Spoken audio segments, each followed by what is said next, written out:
Então, assim, fica o nosso agradecimento por sua participação. Lembrando que Marta, ela faz parte da Federação Espírita Brasileira, mas Campeche, no início, ele já trouxe algumas questões que você provavelmente ia falar. Então, a palavra é sua. Muito obrigado. Eu que agradeço, com muita alegria que estamos aqui, nesse domingo maravilhoso, nessa tarde, nesse início de tarde de domingo. E de coração, realmente, eu agradeço essa oportunidade de estar juntos. Sim, Wagner, eu lembro, eu tenho uma dificuldade para gravar nome, mas eu vejo a pessoa uma vez, eu posso ver até numa foto, eu não esqueço mais. Lá com o nosso querido Honório, como gostava, dono, gosto mesmo, somos amigos. Aprendi muito com o Honório. Então, eu abraço a todos, com muito carinho, com muito afeto, e também agradeço de coração, nós agradecemos a presença dos benfeitores, por certo, até o Honório deve estar conosco aqui, viu? Deve estar conosco aqui nesse evento tão importante.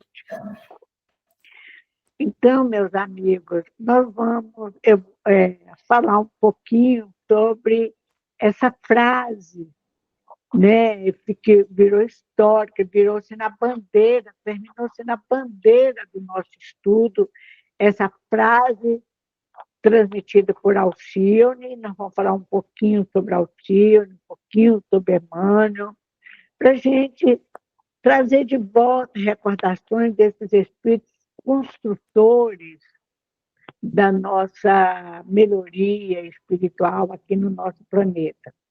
Então, a mensagem do Cristo precisa ser conhecida, meditada, sentida e vivida.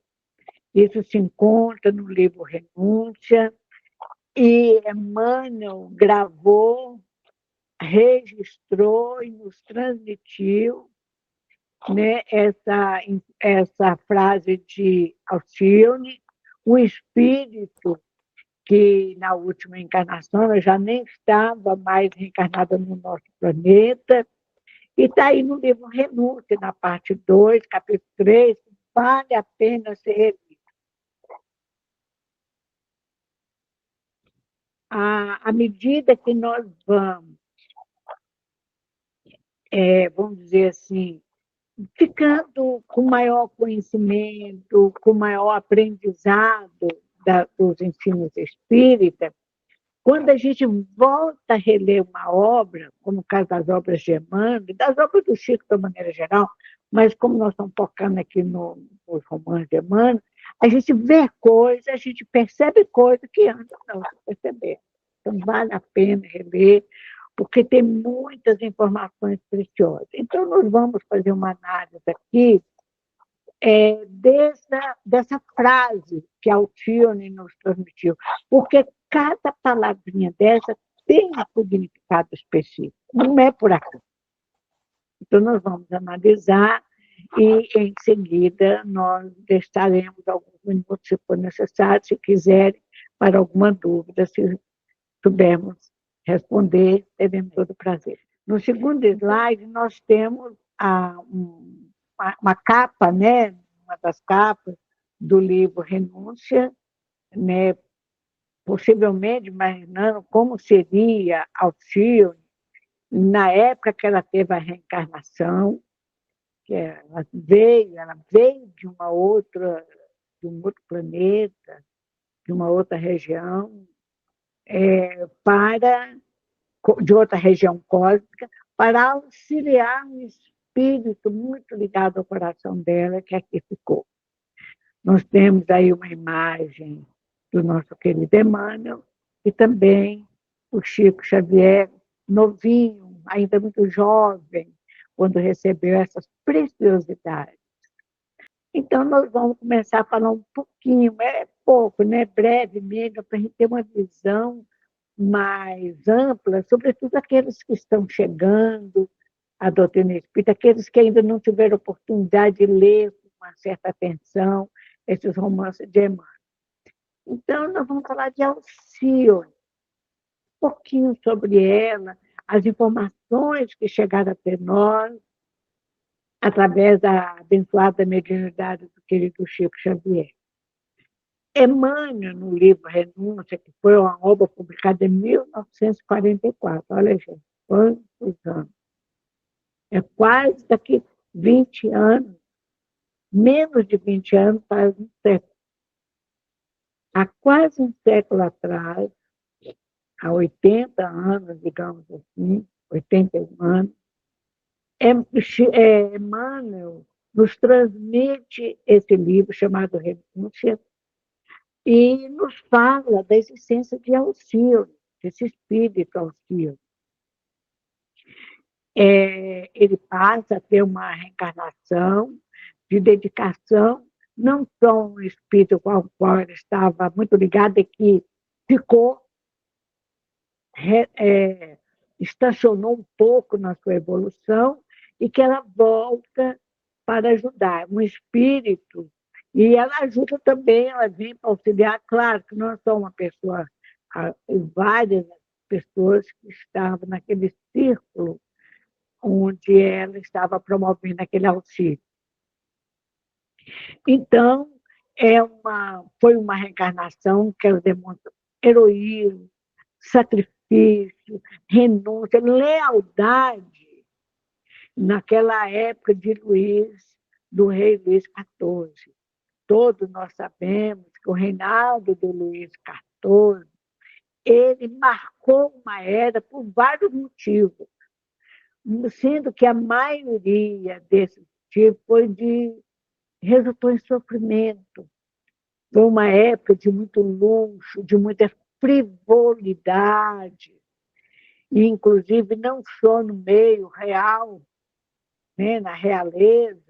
Ele foi uma pessoa que muito jovem se tornou rei, e quando ele foi cercado de todas aquelas vantagens e vontades que um rei podia ter, foi a época do cardeal Richelieu, que nós sabemos, daquela eminência parda, né?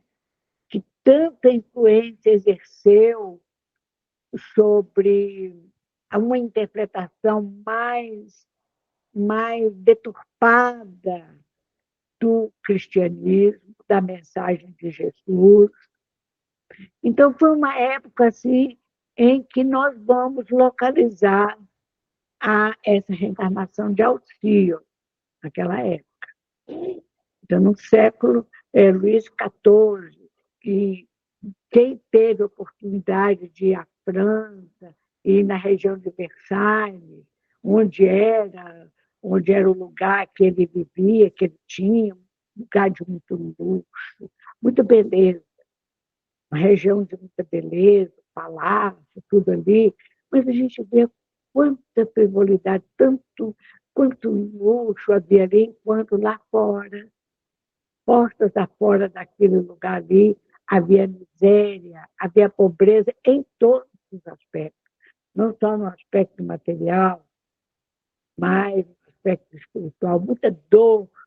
E lá dentro, aquele salão, um salão de chamar Salão do Tem ainda, né? Ainda está lá até hoje, fechado para a visitação, virou peça de museu, e é um salão dos espelhos, onde se dançava, e todos os tipos de colunas políticos, de intrigas, de maledicência se faziam. Então, essa é a época. Essa é a época para nós nos situarmos no espaço. Então, o livro Renúncia relata esse período conturbado, né? Porque foi nessa época, veja bem, gente, foi nessa época que foi instalado o chamado Santo Ofício, que de santo não tinha nada, a Inquisição. A Inquisição, que é uma nódoa que, infelizmente, a Igreja Católica tem. Essa é uma nódoa somada a outra nódoa muito grande, que foram as cruzadas. Possivelmente nós que estamos aqui falando e ouvindo, viemos aí. Éramos espíritos, e ainda somos espíritos imperfeitos, mas mais imperfeitos, mais atrasados, envolvidos naqueles crimes contra a humanidade, crimes que nos manteve em encarnações posteriores, envolvidos em expiações dolorosas. Mas, nessa época, instala-se a chamada a Inquisição. E, logo depois, vem a Reforma Protestante, as perseguições, cria-se a Companhia de Jesus, dos jesuítas, que foi, vamos dizer assim, uma contraparte, uma tentativa de contra-reforma da Reforma Protestante. E nesse ambiente nasce o Padre Damiano. Nós sabemos quem é o Padre Damiano, que nasceu em Ávila, na Espanha. Porque é importante nós vermos que toda essa história, todo esse contexto histórico, quando a gente analisa com isenção de ânimo, sem nos envolver emocionalmente, lendo os aspectos históricos, a gente vê que Deus sempre, em todas as situações, o Pai Celestial nos dá um apoio. Naquele momento da Inquisição, gente, era muita tortura. Quando a gente lê a respeito da Inquisição, fica assim, em estado de choque. Tem pessoas que não conseguem ler, né? Ou ver porque vivenciou muito aquilo. E nós vamos ver também que essa questão da Inquisição, tanto sofrimento, uma certa ocasião eu estava na Espanha e tinha um museu, lá em Toledo, tinha um museu da Inquisição. Eu falei, eu vou lá. Aí meu marido falou assim, é melhor você não ir. Mas eu entrei, eu não dei nem 10 passos, eu voltei. Porque logo na entrada tinha uns instrumentos de tortura. Eu falei, nossa, eu não vou ver isso, não. A gente imaginar o sofrimento. Uma pessoa que tinha mediunidade, médium, ou mediunidade de cura, ou porque via os espíritos desencarnados, videntes, ou porque recebia a mensagem pela psicofonia, era considerado pessoas demoníacas. As torturas não eram pequenas, não. Não era pequena, não. Então, a gente imagina que aqueles espíritos encarnados, envergando uma veste sacerdotal e filiados, ligados, unidos a mentes desencarnadas, tenebrosas, produziam aquele sofrimento muito grande.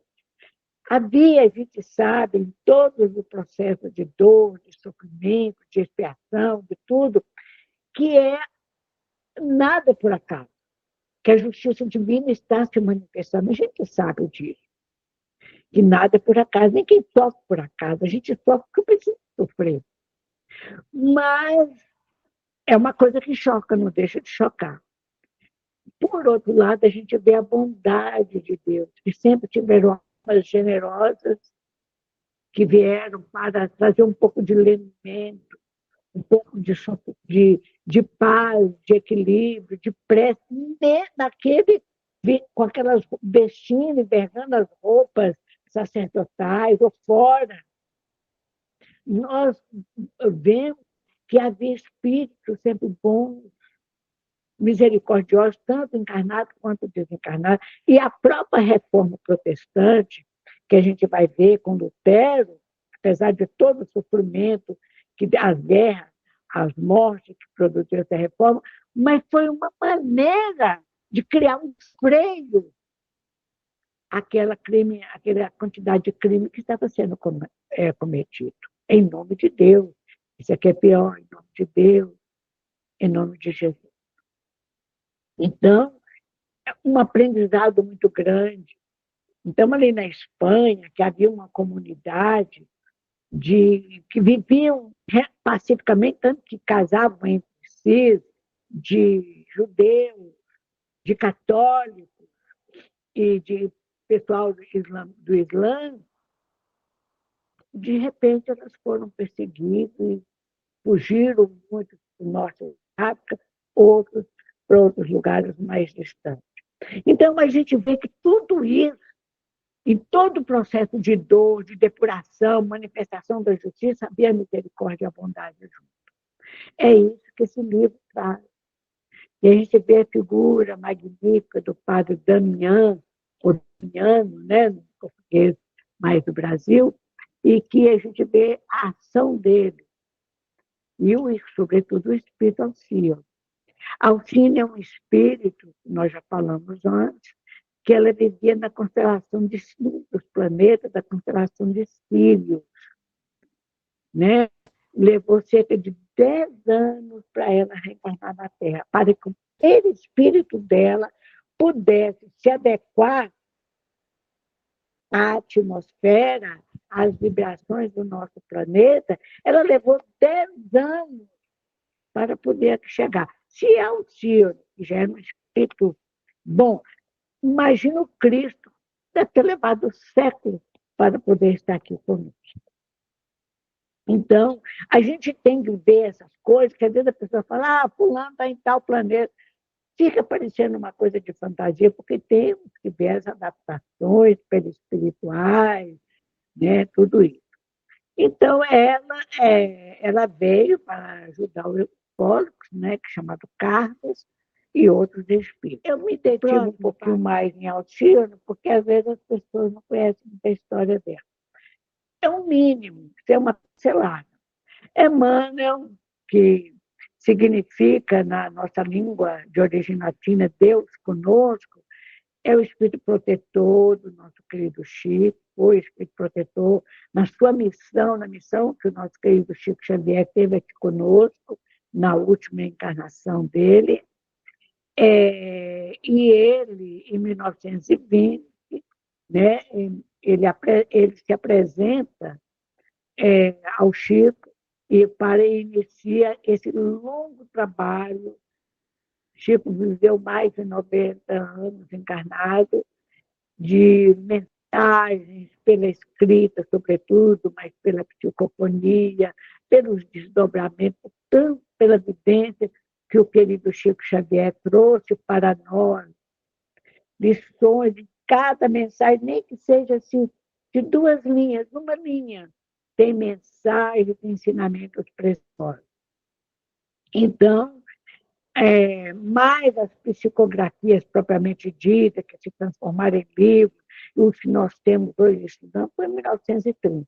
Antes, teve até o Chico Xavier, com toda a evolução dele, com toda aquela mediunidade que tem hora que a gente não sabe melhor se é o espírito que está dando a comunicação ou se é ele, como médium. O Chico teve que passar por um período de treinamento, de exercício, de experiência que ele já trazia de outras vidas. Mas ele estava encarnado, ele estava sob limitações. E mesmo desencarnado, nem sempre nós podemos ser tão livres como imaginamos. Então, ele teve que exercitar, treinar. Depois, Emmanuel mandou rasgar e jogar fora aqueles anos de treinamento, aquelas mensagens recebidas. Era treinamento, como uma criança. Quando a criança começa a aprender, que vai escrevendo, que vai rabiscando, até que adquire o conhecimento e a agilidade necessária. Então, Emmanuel não foi só um orientador espiritual. Ele agiu como um pai querido, ele era carinhoso, ele era fraterno, e sempre, como dizia o Chico, isso são palavras do Chico, mas muitas vezes ele era enérgico com o Chico, porque o Chico estava sob as contingências daqui do nosso plano, a despeito da evolução desse espírito amigo. Então, ele, 50 anos depois, ele reencarna em Éfeso como um judeu nestórico, né? Ele foi aquele senador romano, né? Emmanuel foi aquele senador chamado Públio Lentulus, interventor na Galileia, senador romano, Ele desencarna em Pompeia, naquele grande erupção do Vesúvio, no ano de 79, mas apenas 50 anos depois. Apenas uma encarnação muito próxima. A gente sabe que uma desencarnação com uma encarnação, 50 anos é muito pouco, mas ele precisava voltar e era necessário, ele tinha condições, e ele já vem daquela situação que ele tinha antes, senador, homem de prestígio, braço direito de César, do imperador romano, ele vem como um simples escravo, e ainda por cima um escravo judeu, que era perseguido e que mais tarde se converte ao cristianismo na história. Então, nós vamos ter depois outras encarnações, notícias de encarnações de Emmanuel. Da Alcione, a gente não teve mais notícia. Mas do Emmanuel, a gente teve outras notícias pelo próprio Chico, e aquelas que ele, o Chico, realmente falou são confiáveis. Há pessoas que interpretam outras, mas a gente, não é que a gente duvida, mas a gente não tem a certeza que o Chico nos transmitiu. Por exemplo, Manuel da Nóbrega, renascido em 18 de outubro de 1517, em Portugal, século XVI, em plena Renascença, e nós sabemos que ele teve um papel muito importante aqui no Brasil, Anchieta junto com ele ordenou o primeiro padre ordenado no Brasil, José de Anchieta, não sabemos quem é José de Anchieta, e José de Anchieta, o primeiro padre ordenado no Brasil, foi feito pelo Manuel da Nóbrega, pelo nosso querido Emmanuel. Então, agora que nós temos apanhado os históricos, nós vamos correr um pouquinho mais para analisar a mensagem do Cristo, precisa ser conhecida, meditada, sentida e vivida. A bandeira do estudo do Evangelho Redivivo, inclusive. A primeira pergunta que se faz é: por que Alcine Emmanuel, né, que ele transmitiu, escreveu Cristo, não Jesus? Aí vem a primeira colocação. Por que Cristo e não Jesus? Então, nós vamos analisar essa questão. Outra pergunta: o porquê que o Espírito quis dizer com a mensagem conhecida, meditada, sentida e vivida? Vamos analisar isso? A mensagem do Cristo. Está lá. Vamos repetir. Eu peço a Wagner, se ele quiser, viu, Wagner? Se você quiser passar esse PowerPoint para os participantes, pode colocar. Eu só peço que coloque em PDF. Então, está lá no livro Renúncia, na parte 2ª, no capítulo 3º. A mensagem do Cristo. Quem era o Cristo? Por que há uma diferença entre Jesus e Cristo? Cristo e Jesus? Jesus Cristo. Vamos ver. O Cristo, do grego Christos, é ungido. É um termo grego, né, que vem de origem hebraica, chamado Maciá. Acho que pronuncia assim, porque eu não sei falar hebraico. Que é transliterado, quer dizer, para o português, significa Messias, que na nossa língua, um mensageiro. Então, o Messias, segundo o judaísmo, era, né, como está dizendo aí no slide, segundo o Jair, é o descendente humano do rei Davi, capaz de restaurar Israel e o reino de Davi para o cristianismo. É Jesus Cristo. Então, veja bem, vou explicar esse slide. No judaísmo, os profetas do Antigo Testamento anunciavam a vinda do Messias, do Filho de Deus, que iria trazer uma renovação, uma atualização de toda a lei do judaísmo. E vários profetas, nós temos Isaías, temos vários deles falam. E que o Messias, ele nasceria, esse enviado de Deus, esse mensageiro de Deus, nasceria na tribo de Judá, justamente a tribo de Davi. Davi fazia parte da tribo de Judá, ele era da tribo de Judá, e que ele viria da tribo de Judá. E quando Jesus vem entre nós, filho de Maria de Nazaré e de José, ambos descendentes da tribo de Judá. Então, apesar de ele ter sido criado, digamos assim, na Galiléia, fugiu para o Egito com a perseguição de Herodes, quando ele voltou, ele se instalou na Galiléia e era chamado Galileu, mas ele nasceu em Belém e era da tribo, da descendente pai e mãe, Jesus, pai e mãe, o filho era da tribo de Judá, e que se transformou, e que se revelou, se transformou, não se revelou posteriormente, como Messias aguardado pelo povo judeu. Infelizmente, nós sabemos a história. O povo judeu, comandado pelo sacerdote, pelo Sinédrio, pela cúpula sacerdotal e pelos interesses dos administradores da família herodiana, não aceitaram Jesus. E o perseguiram, o condenaram injustamente, levaram à crucificação, mas o Cristo mostrou a sua supremacia no passado, no presente e sempre. Ressuscitou, revelou-se a todos. Mas ele era o Messias. Infelizmente, lamentavelmente, o povo judeu não o reconheceu e está até hoje aguardando a vinda do Messias. Um dia ele encontrará o Cristo, mais cedo ou mais tarde. Vamos para o próximo, então. Para o Espiritismo, lá na questão 625, Jesus é o tipo mais perfeito que Deus ofereceu ao homem para servir de guia e modelo. Ele não é somente aquele que nos guia, que nos orienta como devemos agir, como devemos fazer, como proceder, como falar, como pensar, mas é também o modelo que devemos seguir. Isso está na questão 625 do Livro dos Espíritos. Então, o Espiritismo é o cristianismo redivivo, é o Evangelho redivivo. Nós estamos aqui revivendo, na verdade, através da doutrina espírita, a mensagem do Cristo. Então, nós devemos reconhecer em Jesus não guia e modelo da nossa humanidade, porque olha como Kardec nos fala. Para o homem, Jesus constitui o tipo de perfeição moral que a humanidade pode aspirar na Terra.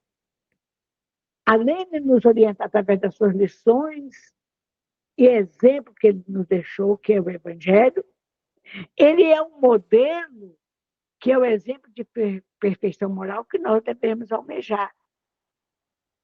É nesse rumo, nessa direção que nós devemos evoluir.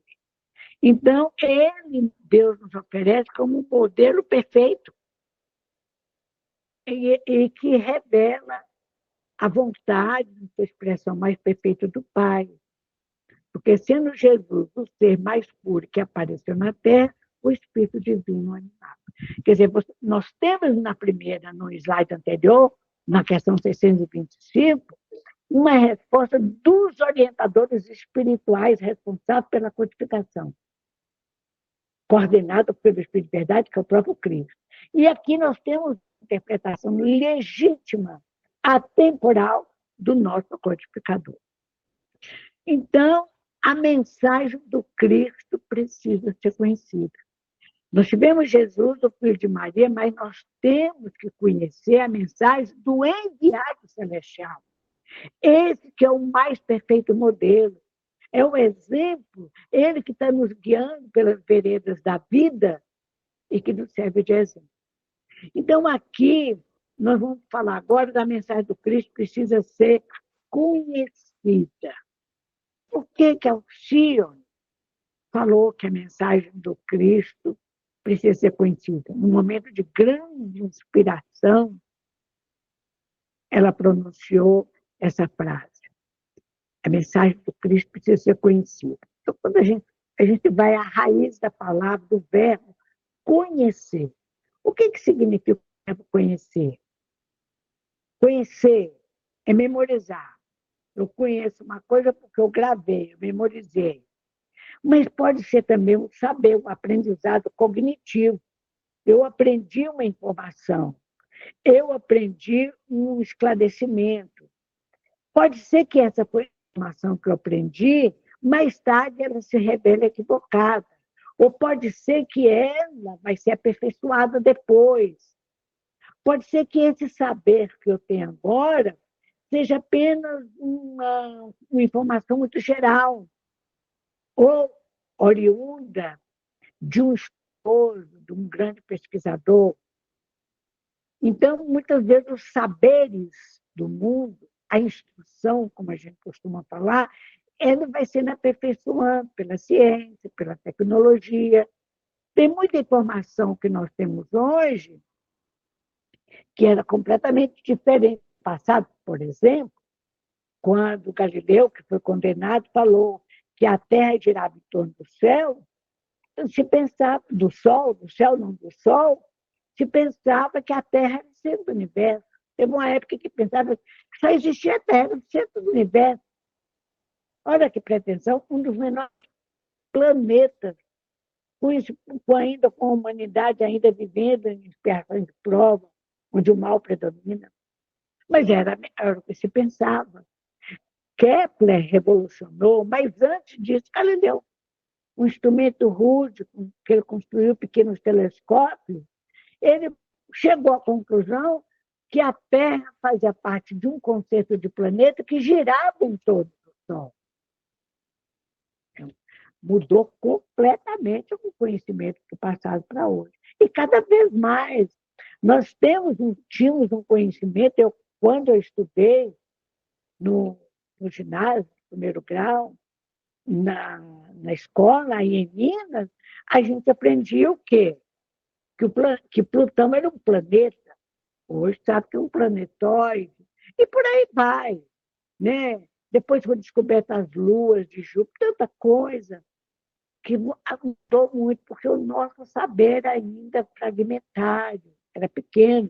À medida que vamos adquirindo mais conhecimento, nós vamos tendo uma visão cada vez mais aprofundada. Hoje se fala de buracos negros, de dimensões. Hoje a ciência fala tranquilamente de universos paralelos, não sabe explicar ainda o que são esses universos paralelos. Né? Então, mas cada vez... E a tecnologia está ajudando. O uso disso é que difere, que mostra se o homem é bom ou se ele ainda é um espírito casado.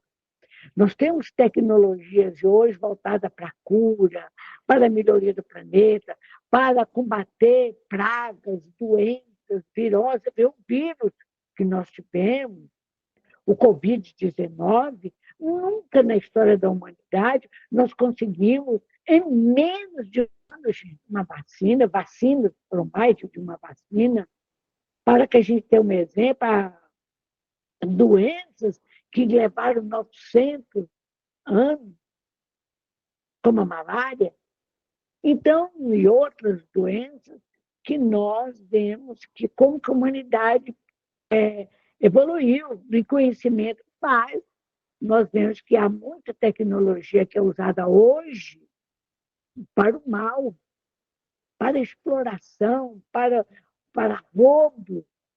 Né? Quantos golpes nós temos na internet?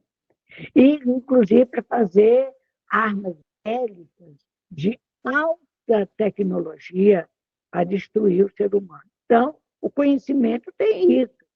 Então, ela precisa, a mensagem do Cristo ser conhecida, que nós precisamos mastigar, nos alimentar, deglutir, digerir essa mensagem.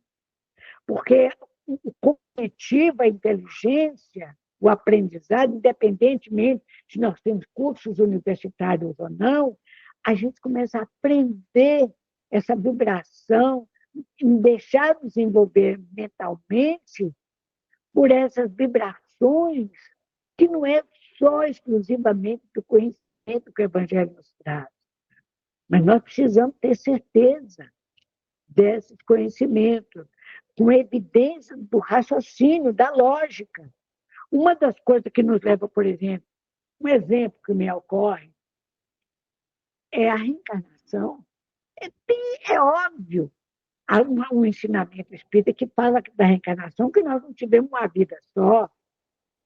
Então, tem tantas justificativas para a reencarnação, e isso é o pensamento racional cognitivo. Mas, por isso que ela precisa ser conhecida. A primeira coisa, a gente tem que, no mínimo, ler um versículo do Evangelho.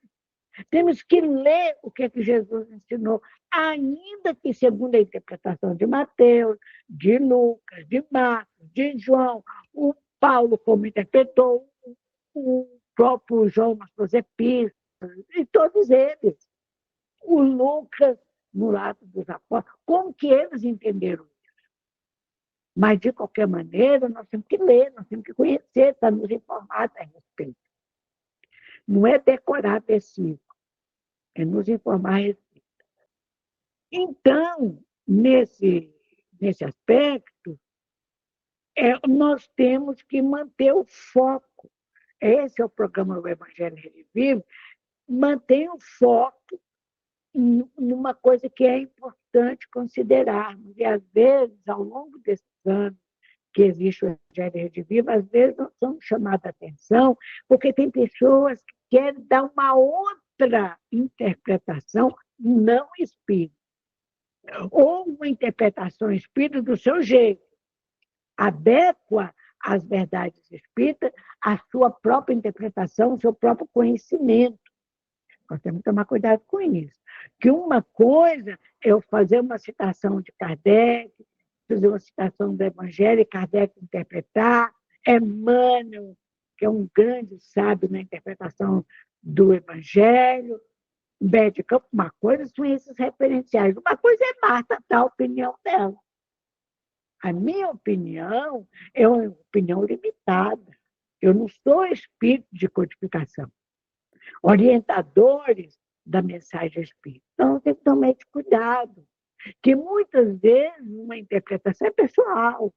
Uma interpretação pessoal de uma informação do Cristo ou de uma informação espírita, essa informação pessoal é respeitável. Tudo que o ser humano faz nesse sentido é respeitável. Mas precisa ser testado. Precisa ser passar pelo crivo da verdade dos orientadores espirituais. Então, a gente vê, inclusive, eu tenho, assim, pode até achar que seja exagero, quando eu vejo uma mensagem na internet, Facebook, em qualquer lugar, Instagram, que está lá, Emmanuel/Xavier. Se não tem a referência, eu não considero aquilo. Porque eu comecei a observar, já há alguns anos que eu observo, que algumas pessoas colocam palavras na boca de Emmanuel. Então, está lá uma mensagem que Emmanuel escreveu, Kardec, outro espírito superior, mas a pessoa não entendeu direito, substitui um verbo, substitui uma expressão, às vezes até uma frase. Tem uma frase. Uma vez uma amiga minha escreveu para mim e falou assim, Marta, esse capítulo era um capítulo pequeno, da Gênesis, de Allan Kardec. Tem uma coisa que eu já li, eu sei que tem uma coisa que está errada. Eu gostaria que você olhasse para mim. Eu estou viajando, estava pegando avião, para ir, veja para mim. O que eu fiz? Eu peguei o livro A Gênesis e eu fui comparar. Acontece que a pessoa, pois era um capítulo assim, de umas 5, 6 linhas, a pessoa começou a escrever bem, copiou exatamente igual está em Agendas de Kardec. Mas ali, mais ou menos na altura da 4ª linha, estava uma frase inteira que era da pessoa, não era de Kardec. Como a frase de Kardec exigia um certo entendimento gramatical, a pessoa botou do jeito dela, só que deu uma interpretação completamente diferente. Não era aquela. Então, quando eu vejo alguém que coloca lá, Emmanuel, X, André Luiz, X, eu não dou confiança. Sei lá se eu não falo qual é a fonte. E outra coisa, é importante que nós, espíritos, quando fazemos uma citação, que a gente coloque a fonte para que a gente possa ir do livro, para que o leitor possa ir do livro, possa ler. Isso é uma forma de divulgar a doutrina espírita. Então, nós temos que ter foco né? Estudar o Evangelho de Jesus, mas à luz da interpretação espírita. Nem é a nossa pessoal, nem é de outros interpretadores, não espírita, né? Porque nós não estudamos o Evangelho no sentido literal. Nós não entendemos no sentido literal, não. Nós procuramos o espiritismo, nós, que eu digo espiritismo, extrai o espírito da lei, o seu sentido espiritual. Então, agora vamos para o segundo item. A mensagem do Cristo precisa ser conhecida, agora meditada. Conhecer é em nível de instrução, de racionalidade, de intelecto, é o cognitivo. Agora, meditar nos faz pensar.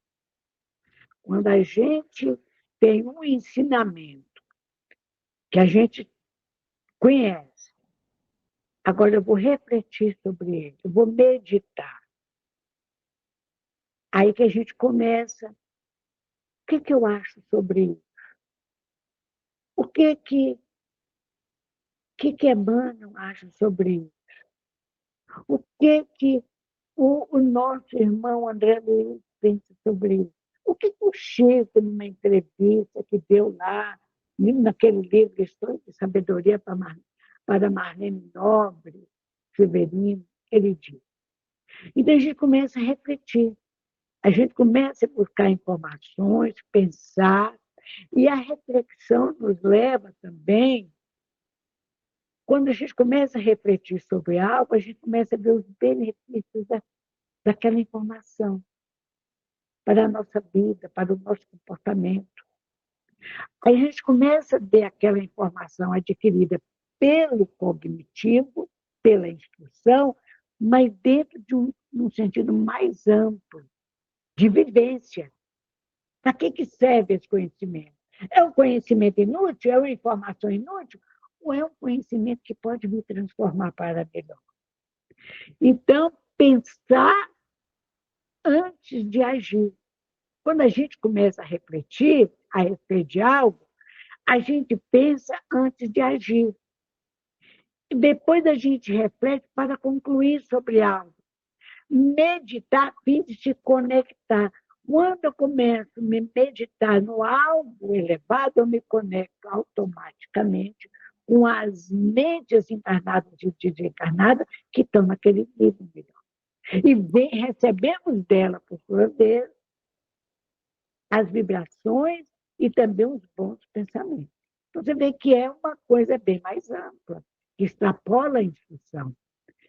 Então, refletir, meditar, abre o quê? Os olhos da alma, olhos e ouvidos da alma. É a nossa percepção espiritual. Por isso que Alcino colocou meditar. Que na hora que a gente começa a meditar, nós fazemos conexões espirituais e delas recebemos.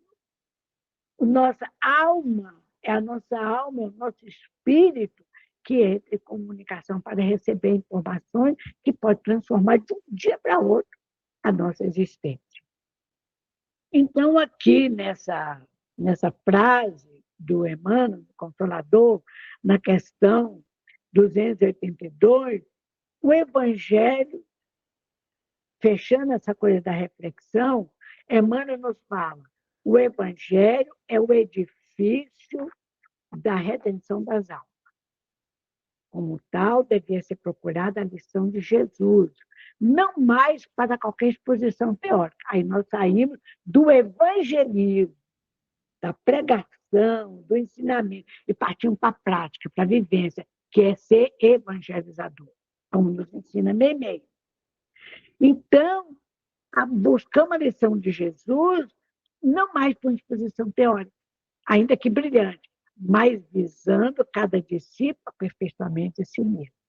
Olha o que a reflexão nos dá, desdobrando, por sua vez, as edificações do Divino Mestre no terreno definitivo do nosso espírito.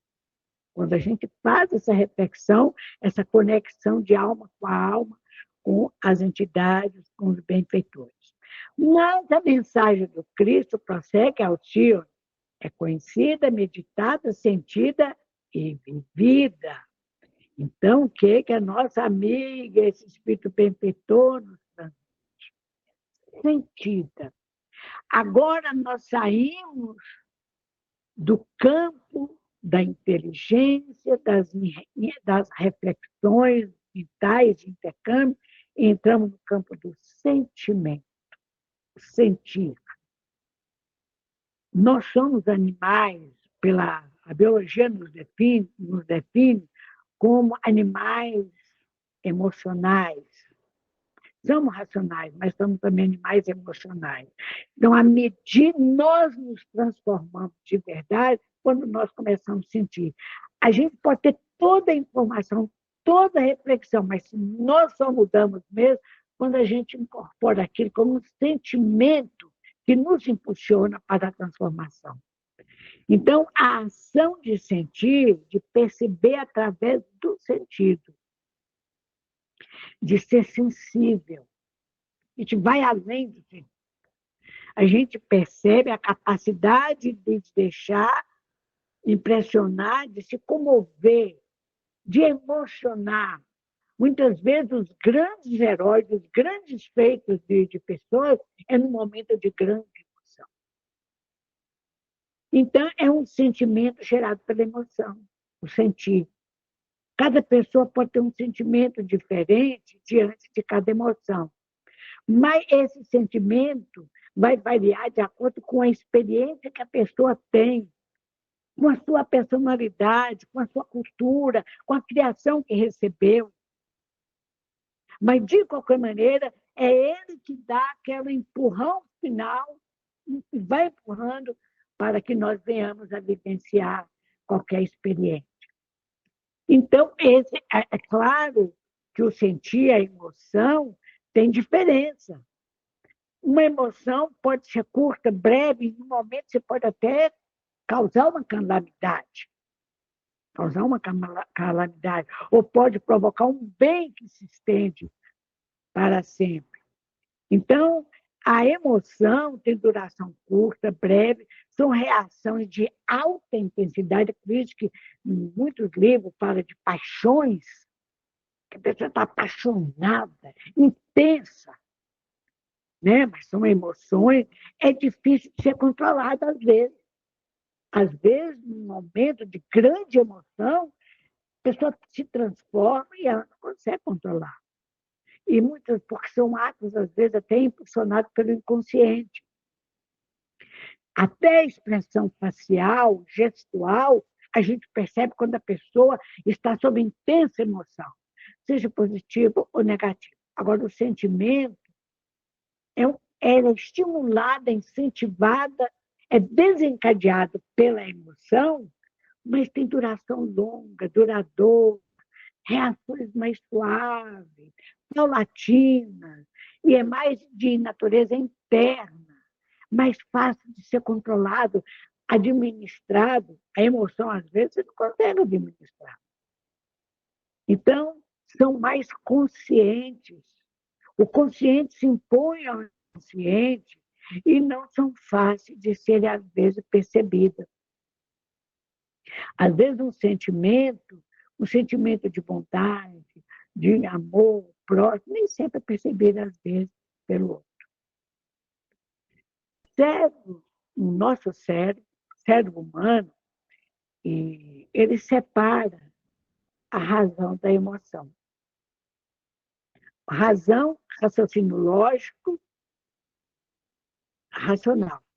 Ele separa da emoção.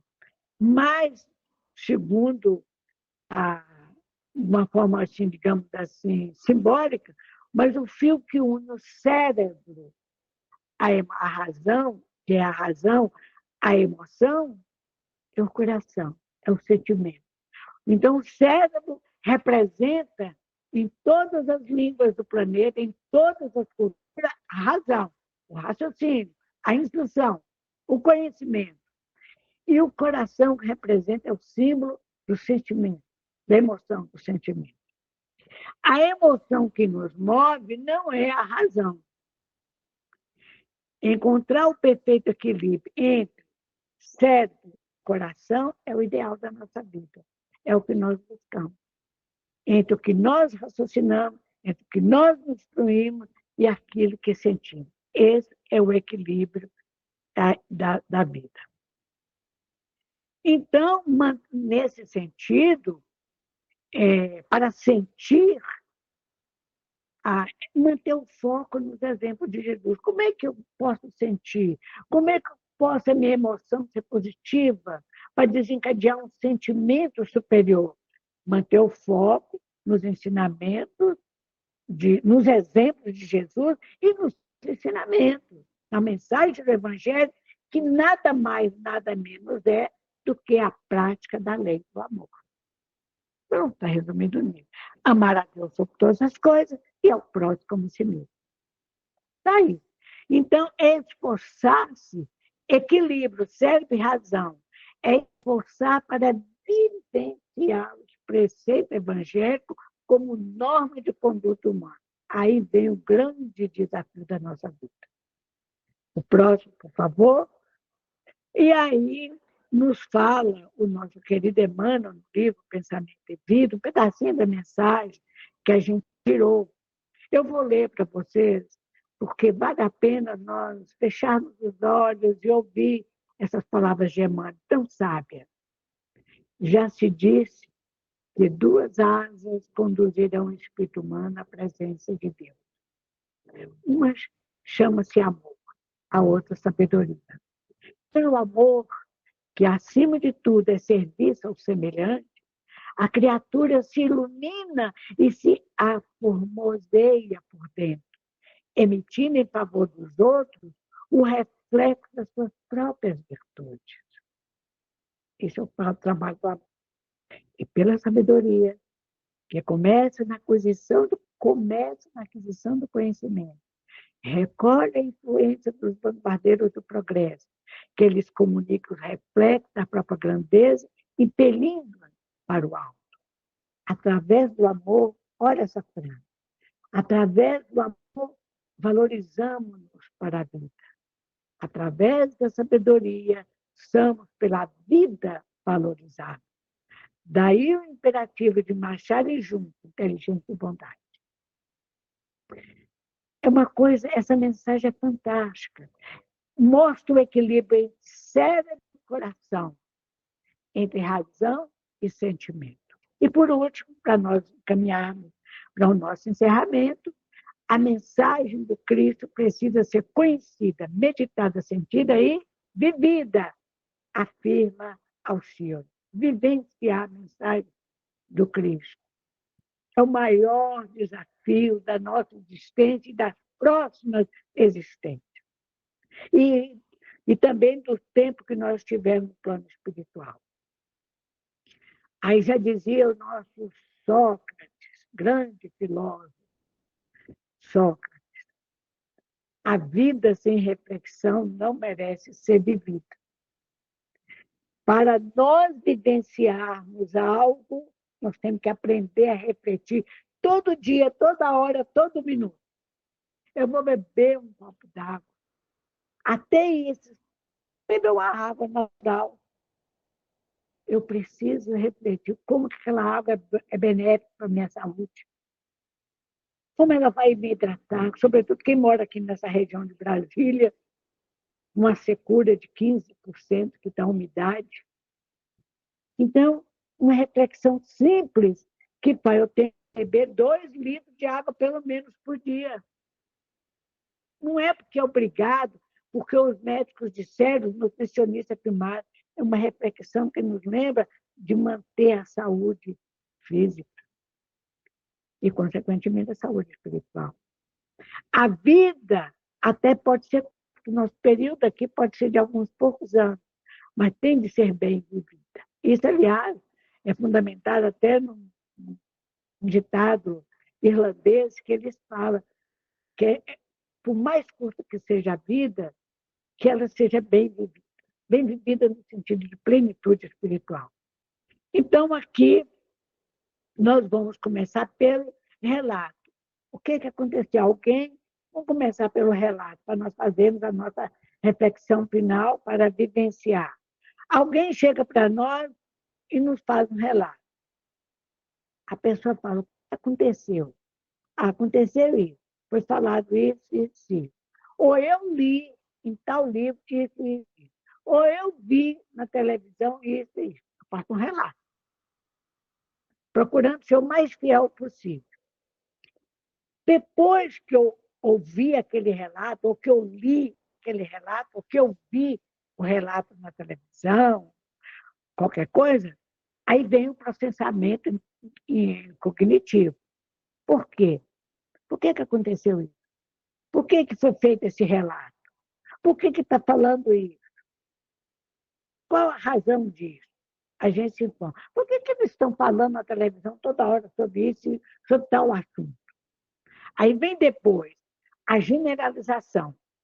O que é preciso mudar disso? Todos os canais de televisão estão falando sobre isso, generalizando. O que é que alguém está falando diferente? Dentro dessa informação que eu li no livro Espírita, o que eu posso, nós podemos ser um conhecimento geral para todos, que serve para todo mundo, espírita e não espírita, por exemplo. Aí depois nós vamos para a aplicação. Como é que eu vou mudar a minha vida e, consequentemente, pelo meu exemplo, a vida dos que estão dentro do meu núcleo de ação, com a aplicação desse ensinamento que eu li numa obra tal? E depois que eu aprendo isso, que eu começo a aplicar, a vivenciar, aí vem a experiência, a vivência. A vivência é quando a gente coloca em prática aquele ensinamento. No início, nós somos muito modernos, somos muito imperfeitos. É uma frase, é uma vivência simples, é uma palavra, é uma frase, é um apoio. Aí a gente vai ficando cada vez mais independente, vamos vivenciando mais, vamos adquirindo mais, a gente desencarna, aprende no plano espiritual, outras experiências, voltamos e vamos enriquecendo a nossa experiência. Por isso que eu sempre falo que a vivência do Evangelho de Jesus é caminhar,